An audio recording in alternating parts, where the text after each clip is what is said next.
Hello, my name is Maisha Coleman, And I'm Maya Simpson.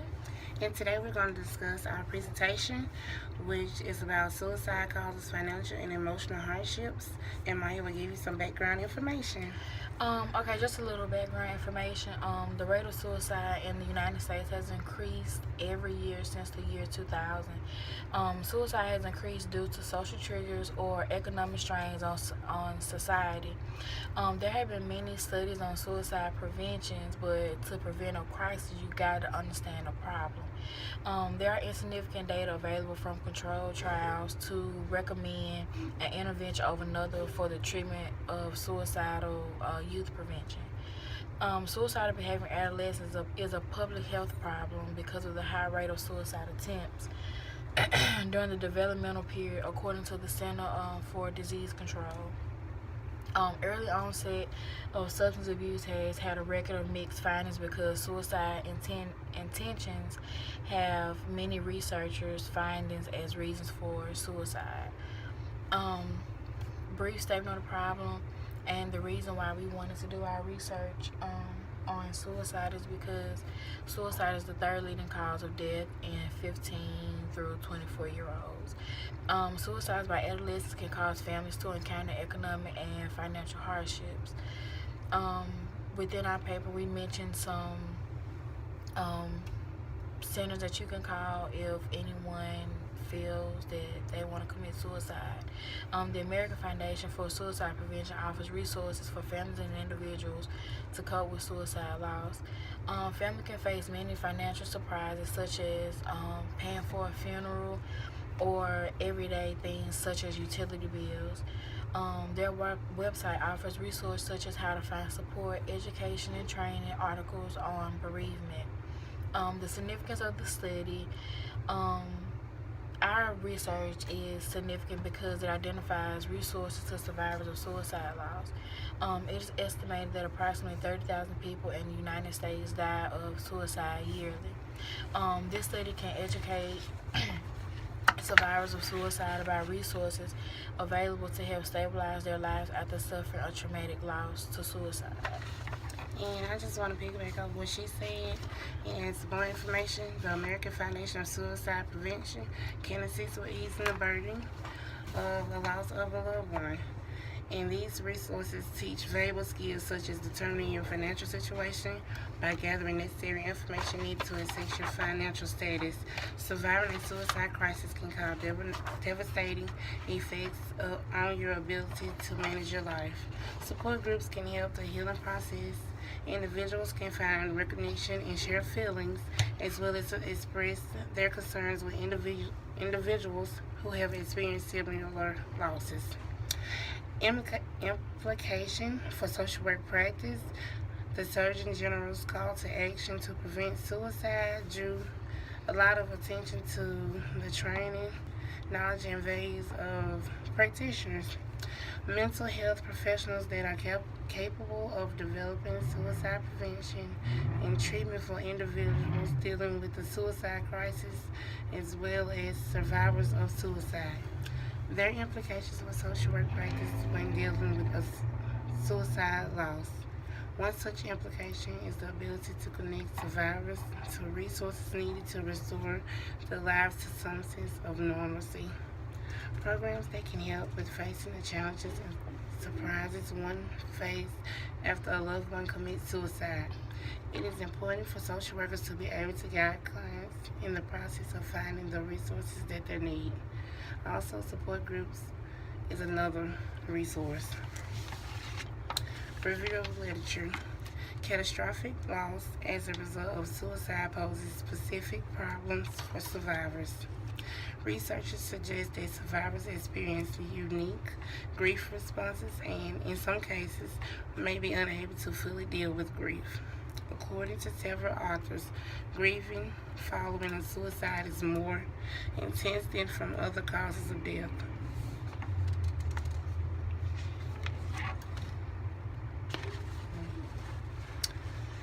Some researchers found four prominent characteristics in family survivors of sudden and unexpected death. From a societal perspective, This is an ever-growing segment of the population, which is often left to grieve, mourn, and heal with healthcare and social systems that provide minimal support and assistance. Not only are survivors grieving, they are also struggling to attain some sense of well-being once again. Within the context of families, this study investigated the struggle from the perspectives of those who had lost a youth relative to suicide.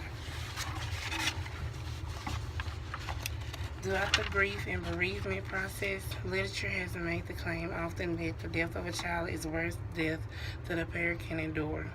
In Western societies where child death is uncommon, parental bereavement may be easily explained and parents may be ill-equipped to deal with such an event. Some authors even suggest that the death of the child may create an existential wound from which total recovery is not possible.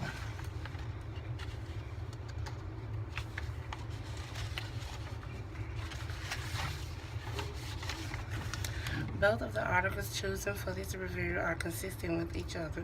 It talks about the bereavement that families face when losing someone to suicide, and it talks about how most families blame themselves when a tragic event such as suicide is introduced to a family. The importance of physical, emotional, and spiritual memorial places and spaces for parents bereaved through the suicide death of their child states that the parents who have experienced the suicidal death of a child may experience additional challenges that do not feature in most forms of death. The theoretical and conceptual framework. The empowerment theory is defined as a social process that helps gain control over their lives. It is a process that fosters power in people for use in their own lives, their communities, and in their society by acting on the issues they define as important. Empowerment is very necessary due to it can be understood by examining the concepts of power and powerless. Power is defined as the capacity of some persons and organizations to produce intended, foreseen, and unforeseen effects on others. In other words, the empowerment theory is used to uplift a person in a time of need. This theory guides a person while also helping them see a brighter future. The empowerment theory and suicide relates because a person whose family member who has committed suicide need empowering to get through the hardship. Using the empowerment theory to help a grieving family will help the family gain control over their life. It will also allow them to use the hardship as a stepping stone to continue to live life. Also motivate the family.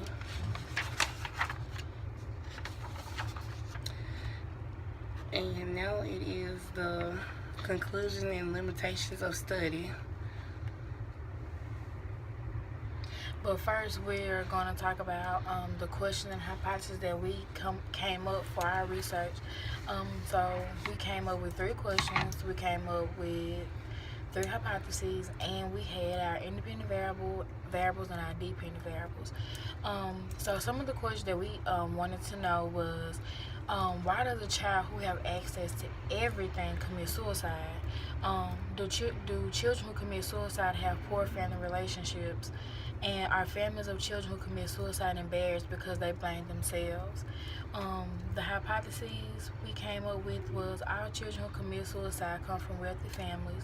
Children who commit suicide have poor communication skills between their families. And families of children who commit suicide are embarrassed to discuss their hardships. The independent variable is suicide. The dependent variables are family, child, environment, and economic status. The function of the family, the environment, and society are the variables that relate to this topic. The key concept to this research is the cause, and that's suicide. The research method that we used was the snowball sample. The snowball sample is defined as a non-probability sampling technique that is appropriate to use in research when the members of a population are difficult to locate. A snowball sample is one in which the researcher collects data on the few members that they find for their target population, and then he or she can locate those individuals to provide information needed to locate other members of the population. During this research, snowballing will be performed by sending out a list of survey questions to families.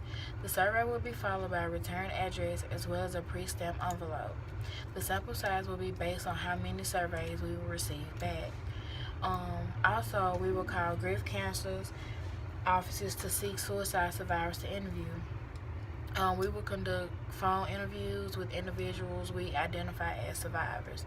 The plan that will be used to collect data will be a survey asking questions about bereavement after a family has experienced of hardship due to a family member committing suicide. Conclusions and limitations of study. One limitation of the study is the random ability to identify suicide survivors.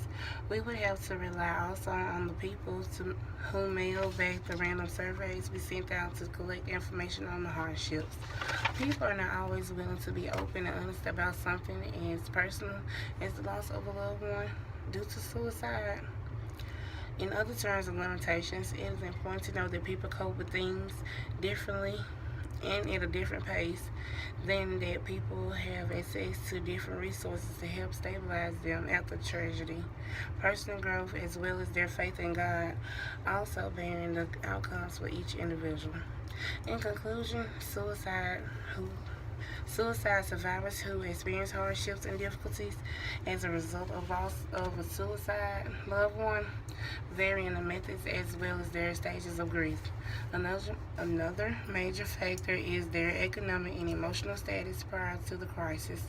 Being able to cope with grief can enable one's ability to be resilient and, just bounce back, return to some type of normalcy after the tragedy. The amount of resources you have access to can also play a major factor in your resiliency. Participants acknowledge that their hardships are both financial and emotional that they have to deal with, but the study shows that these hardships vary depending on the individual, their faith, resources, and willingness to seek help. So here are some of the questions that we came up for our survey. The answer choices range from 0 to 2, with 0 being somewhat, 1 being yes, and 2 being no. So some of the questions that we want to put on our survey was, has anyone in your family committed or attempted suicide? Has the crisis caused you any hardships? Was the first time she did something like this? Has your life changed since the crisis? Did you suspect that your loved one was having trouble? Had there been any major change in your family dynamic before? Do you blame yourself? Was your family member any kind of medication for depression? Have you had any counseling? Did the crisis impact your finances? Did you seek financial assistance? Has this impacted your faith? Were there any specific scriptures that you look for comfort? Have you met with your pastor to talk about this, and how has it impacted your life? Have you ever had thoughts of suicide yourself? Are you fearful that this will happen to another family member in your family? Are you having trouble accepting the loss of your loved one? Do you think about this tragedy often? Do you try to avoid these thoughts? Do you think that you are handling this tragedy well? Are you having complications that you need to talk with someone about? Have you lost a family member to natural causes? Is this a difficult life? So those are just some of the questions that we wanted to put in our survey that we will send out to our target population. And this concludes our presentation on suicide and emotional and financial hardships that comes along with it. If you have any questions, please leave them down in the comment section of the discussion, and I will be glad to answer all questions. Again, I'm Maya Simpson. And I'm Aisha Coleman. Thank you.